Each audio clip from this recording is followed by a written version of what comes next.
এখন বাইরে তীব্র গরম পড়ছে, আর এই গরমে আমাদের শরীর এবং আত্মাকে ঠান্ডা করার জন্য মাজা, ফ্রুটি, স্লাইস এরকম বিভিন্ন ধরনের ঠান্ডা জুস খেয়ে থাকি। আর আমাদেরকে অ্যাডভার্টাইজমেন্টে দেখানো হয় এগুলো পাকা আম থেকে তৈরি করা হয়, কিন্তু আজকের ভিডিওতে সমস্ত কোম্পানির গোপন তথ্য আপনাদের সামনে ফাঁস করব। আজকে আমরা আপনাদের সামনে এমন একটা ভিডিও নিয়ে এসেছি যেখানে আপনারা রেগুলারলি খেয়ে থাকেন ম্যাঙ্গো জুস ও হজমোল্লা। এই দুই প্রোডাক্টের নাম আপনারা সবাই জানেন, কিন্তু এগুলো কিভাবে তৈরি হয় সেগুলো হয়তো আপনাদের মধ্যে অনেকেই জানে না। আর এই ভিডিওটা সম্পূর্ণ দেখলে আপনি জানতে পারবেন কিভাবে আম থেকে জুস তৈরি করা হয় এবং কিভাবে হজমোল্লা তৈরি করা হয়। গরমের সময় বেশ কিছু ঠান্ডা এবং মজাদার কিছু খেতে ইচ্ছা করে, আর এই জন্যই বেশিরভাগ মানুষ ম্যাঙ্গো জুস খেয়ে থাকে। আমের জুস তৈরি করে থাকে এমন কোম্পানি হলো মাজা, ফ্রুটি, স্লাইজ, রিয়েল, আরো বিভিন্ন কোম্পানি আছে। আর এই কোম্পানিগুলো দাবি করে থাকে যে তারা আসল আম দিয়ে ম্যাঙ্গো জুস তৈরি করে থাকে। তাহলে বন্ধুরা, কোম্পানির বোতলে কেন লেখা থাকে আর্টিফিশিয়ালি ফ্লেভার মেশানো হয়েছে?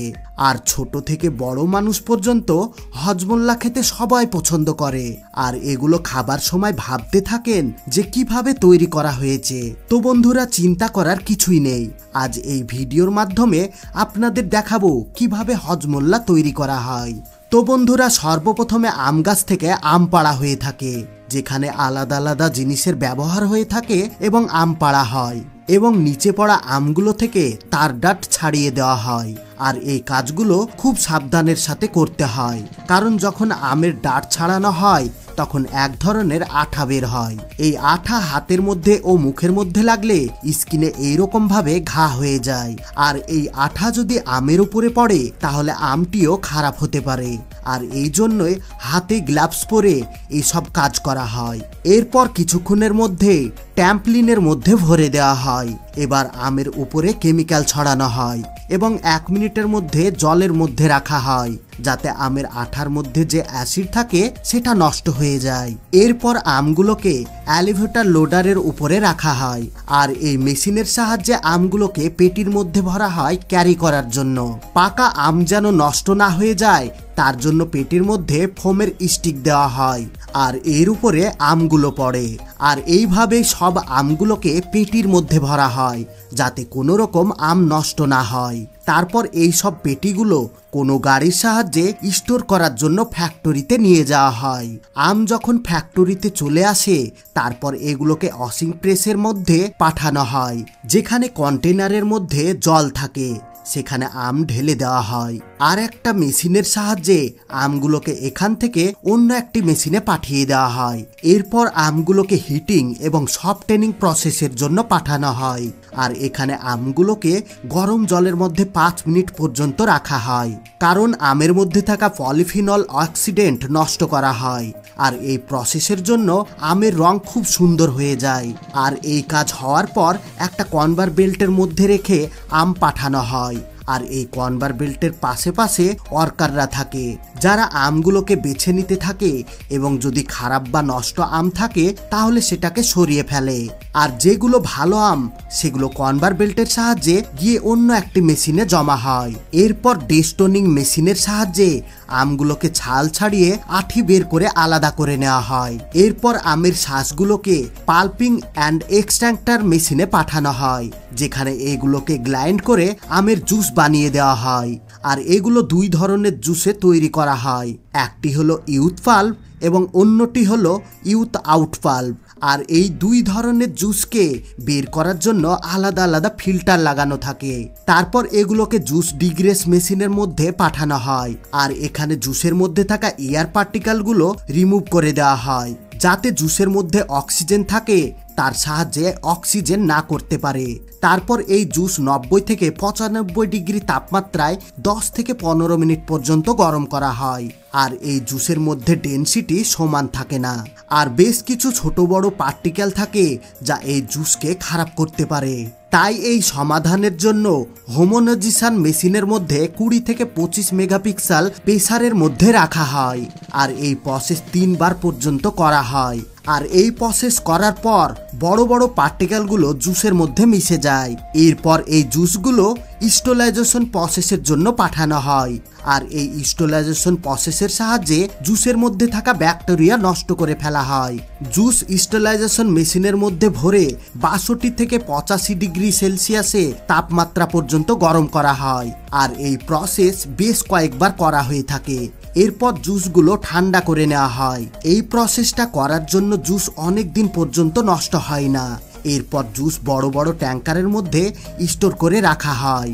আর যখন আমের সিজন শেষ হয়ে যায় তখন এই স্টক জুসগুলো ব্যবহার করা হয় এবং বছরের সব সময় এই কোম্পানিগুলোকে জুস বিক্রি করে থাকে। আর এই থেকে বোঝা যায় যে আপনি যে আমের জুস খাচ্ছেন সেটা 6 থেকে 7 মাস আগে তৈরি করা হয়েছে। আর এই জুসগুলো অনেক লম্বা সময় ধরে স্টোর করে রাখার জন্য আমের ফ্লেভার নষ্ট হয়ে যায়। আর সেই কারণে কোম্পানিগুলো আর্টিফিশিয়ালি ফ্লেভার মিশিয়ে থাকে।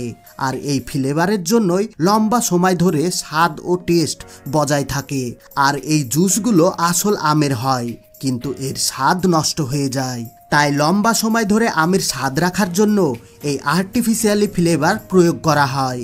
এরপর জুসগুলো প্যাকিং করার জন্য পাঠানো হয় আর বিভিন্ন সাইজে প্যাকিং হয়ে মার্কেটে বিক্রি হয়, যা আমরা কিনে খাই। এবার চলুন দেখে নিই হজমোল্লা কিভাবে তৈরি করা হয়। আর আমরা সবাই জানি হজমোল্লার নাম শুনে আমাদের জিভের মধ্যে কেমন যেন হয় এবং জল চলে আসে। আর হজমোল্লা খেতে মুখের মধ্যে যেন একটা আলাদা স্বাদ চলে আসে। বন্ধুরা, আমাদের ভারতের মার্কেটে প্রথমে হজমোল্লাকে হজম করার ট্যাবলেট হিসেবে ব্যবহার করা হতো, যা ডাবর কোম্পানির প্রোডাক্ট ছিল। বন্ধুরা, ডাবর কোম্পানি ভারতের পার্সোনাল কেয়ার ও ফুড প্রোডাক্ট সেক্টরে ইনভেস্টমেন্ট করা 4 নাম্বার সব থেকে বড় কোম্পানি। এই কোম্পানি তেল থেকে শুরু করে চমনপ্রাশ পর্যন্ত সব প্রোডাক্টই মানুষের পছন্দ হয়ে থাকে। আর এই কোম্পানির হজমোল্লা আশা করি সবাই খেয়েছেন। কিন্তু আপনারা কি জানেন আজকের দিনে এত বড় কোম্পানি সামান্য একটি আয়ুর্বেদিক দোকান থেকে ব্যবসা শুরু করেছিলেন? 1885 সালে ব্রাহ্মণ পরিবারের এই ছোট্ট আয়ুর্বেদিক দোকান থেকে এই কোম্পানি শুরু হয়েছিল। আর তখন কেউ ভাবতেও পারেনি যে ভবিষ্যতে এই কোম্পানি এত উন্নতি করতে পারবে। আয়ুর্বেদিক এবং প্রাকৃতিক চিকিৎসার বিষয়ে এই কোম্পানির কোনো তুলনা হয় না। আর এই কোম্পানির প্রোডাক্টের মধ্যে হজমোল্লা তৈরি করার প্রসেস সবার থেকে আলাদা হয়ে থাকে। আর এটি তৈরি করার আগে জেনে নিতে হবে এই প্রোডাক্টের মধ্যে কি কি ইনগ্রিডিয়েন্ট মেশানো হয়। তবে হজমোল্লা অনেক প্রকার হয়ে থাকে, তার মধ্যে যেটা বেশি বিক্রি হয় সেটি হজমোল্লার কোনো তুলনা হয় না, যার স্বাদ সবার থেকে আলাদা হয়ে থাকে। আর এটি তৈরি করার জন্য চিনি, বিট লবণ, কালো জিরা, লং, তুতে ফল, হিং, রোস্টেড জিরে এবং পাচক চূর্ণি এইসব মিশিয়ে হজমোল্লা ট্যাবলেট তৈরি করা হয়। সবার আগে এর মধ্যে জিরে পিষে গুঁড়ো করে নেওয়া হয়, তারপর বাকি সব জিনিস ঠিক পরিমাণে মিশানো হয়। আর মিশ্রণটা ফ্যাক্টরির গ্ল্যান্ডিং মেশিনের মধ্যে ভরা হয়, যেখানে এগুলো পিষে গুঁড়ো করে নেওয়া হয়। গ্ল্যান্ডারে পিষা গুঁড়োগুলোকে ছাকনা দিয়ে দেখে নেওয়া হয় যাতে কোনো রকম মোটা দানা না থাকে। এবার এই গুঁড়ো হজমোল্লা তৈরির জন্য রেডি হয়ে গেছে। আর এগুলো একটা বড় কন্টেনারের মধ্যে ভরে দেওয়া হয় স্টোর করার জন্য। আর এই কন্টেনার থেকে ভ্যাকুমের সাহায্যে মিক্সিং জারের মধ্যে ভরা হয়। আর এই জারের মধ্যে চিনি মেশানো জল দেওয়া হয় যাতে এই গুঁড়ো পাউডারগুলো পেস্ট হয়ে যায়। আর এই পেস্ট দিয়ে হজমোল্লা ট্যাবলেট আকার তৈরি করতে সুবিধা হয়। তারপর এই পেস্ট হজমোল্লা মেকিং মেশিনের মধ্যে ঢালা হয়। আর এই মেশিন ঘন্টায় 2 লাখের মতো হজমোল্লা ট্যাবলেট বানিয়ে থাকে। আর এই ট্যাবলেটগুলো প্যাকিং এর জন্য প্যাকেজিং ইউনিটে পাঠানো হয়, যেখানে সারিবদ্ধভাবে এই ট্যাবলেট সাজানো থাকে। আর এই মেশিনের সাহায্যে প্যাকেটের মধ্যে ভরে সিল করে থাকে। আর এই ছোট্ট প্যাকেটগুলো প্লাস্টিকের বড় ডিব্বার মধ্যে ভরে সিল করা হয়। আর এগুলো বিক্রির জন্য রেডি করা হয়। একটা ডিব্বার মধ্যে 160 পিস হজমোল্লা থাকে। আর এগুলো বড় কন্টেনারের মধ্যে ভরে সিল করে বিক্রির জন্য পাঠানো হয়। বন্ধুরা, হজমোল্লা ছোট্ট শিশিও আপনারা দেখে থাকবেন, যার মধ্যে হজমোল্লা ট্যাবলেট গুণিত হিসাবে ভরা হয় এবং সিল করা হয়। তারপর সেগুলো বিক্রির জন্য মার্কেটে পাঠিয়ে দেওয়া হয়। তো বন্ধুরা, আমের জুস তৈরি করা এবং হজমোল্লা তৈরির সম্পূর্ণ প্রসেস আপনাদেরকে দেখাতে পারলাম। এই দুটির মধ্যে আপনাদের কোনটি বেশি ভালো লেগেছে কমেন্ট বক্সে কমেন্ট করে অবশ্যই জানাবেন। আর বন্ধুরা, সব লাস্টে জরুরি কথা, আমরা যেন এর থেকে আরো সুন্দর সুন্দর ভিডিও বানাতে পারি, এই জন্য ভিডিওতে লাইক দিয়ে ভিডিওটি আপনাদের বন্ধু এবং ফ্যামিলির সঙ্গে শেয়ার করে দিবেন। আর আপনি যদি আমাদের চ্যানেলে নতুন হয়ে থাকেন তাহলে চ্যানেলটিকে সাবস্ক্রাইব করে অল নোটিফিকেশন সিলেক্ট করে রাখুন, যেন পরবর্তী কোনো ভালো ভিডিও আপলোড হলে আপনি সবার আগে দেখতে পারেন। এতক্ষণ পর্যন্ত সঙ্গে থাকার জন্য আপনাদের সবাইকে অসংখ্য ধন্যবাদ।